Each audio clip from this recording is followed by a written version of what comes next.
Քաղաքացիական պայմանագիր կուսակցություն Սարիկ Մինասյան Սարի պես Գյումրու թիկունքին Քաղաքացիական պայմանագիր Քվեաթերթիկ համար 1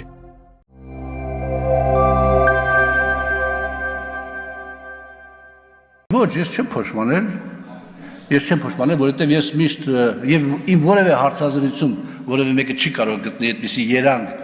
որ ես փոշմանած լինեմ, ես ասում եմ, որ մարդը ունի գործընթացների ընթացքում, սոցիալական, քաղաքական, չգիտեմ, ռազմական գործընթացների ընթացքում այս կամ այն իր բնավորության գծերը դասավորվում են եւ զարգանում են։ Հիմա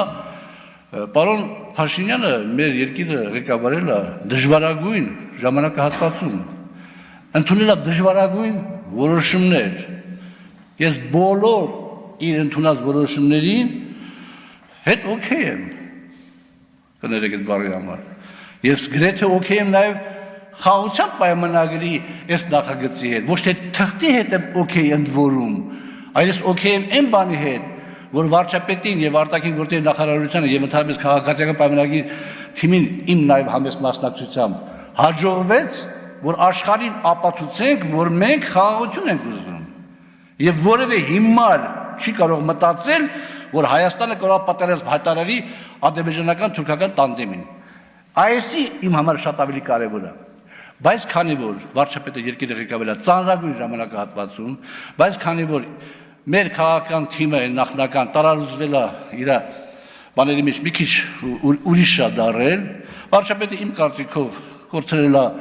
վստահությունը շատ-շատերի նկատմամբ եւ հետեւաբար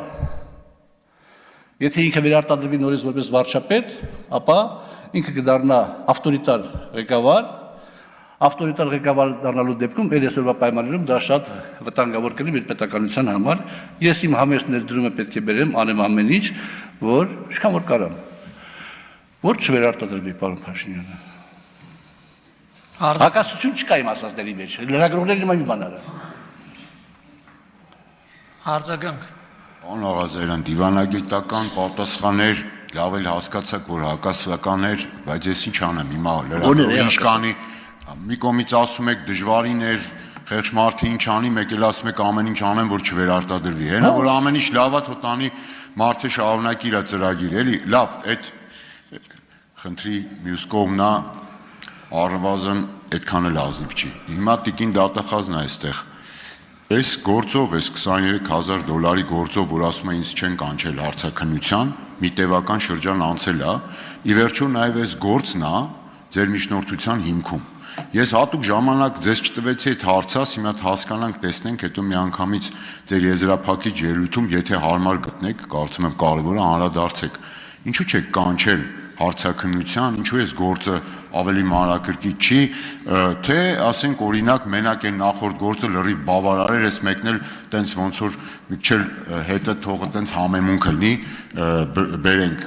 Եվ վերջում հազար ներողություն ավարտում եմ, տեսեք, պարոն Աղազարյան, քիչ առաջ շատ վտանգավոր բան ասեցիք, չնայած ձեր անձի հետ կապված։ Ասում եք իրավաբան չկա, գործը պետք է գնա քննության, գործը շինծ ու գործ ըստեյության, էս եք ասում, առնվազն գոնե շատերը այդպես են հասկանում, բայց ասում եք, դե թող ինձ ձերկեն անձեռնամխելությունի, էս ինչ եղավ, էս եղավ ժողովրդավարություն, այսինքն դատախազը վերցնի պայմանական ինչ-որ մի թուղթ գա ազգային ժողովում իրավաբան չկա, ուրեմն ամեն մեկին տես վերցնեն տանեն, բայց ում մնաց անձեռնամխելության կարևորությունը, ժողովրդավարությունը, մեկելը, մյուսը։ Պարոն Հատեբոսյան, ես շատեցի ազգային ժողովում իրավաբաններ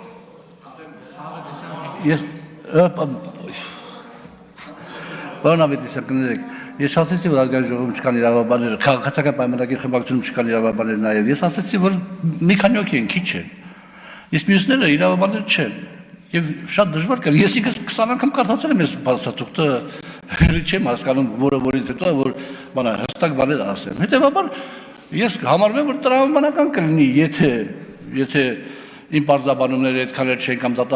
դատախազին տված հարցերի եւ պատասխանները այդքան էլ բան չէին, որ յուրաքանչյուրը կարակոմնորոշվի իր քվեարկության բանում, բնականաբար ես ասում եմ, որ քաղաքացիական պայմանագրի խմբակցության անդամներից ես որևէ մեկի չեմ լեղանա, եթե ինքը քվեարկի միջնորդությունը հարգելու իմաստով, այստեղ հակասություն չկա, բացարձակ հակասություն չկա, շնորհակալություն։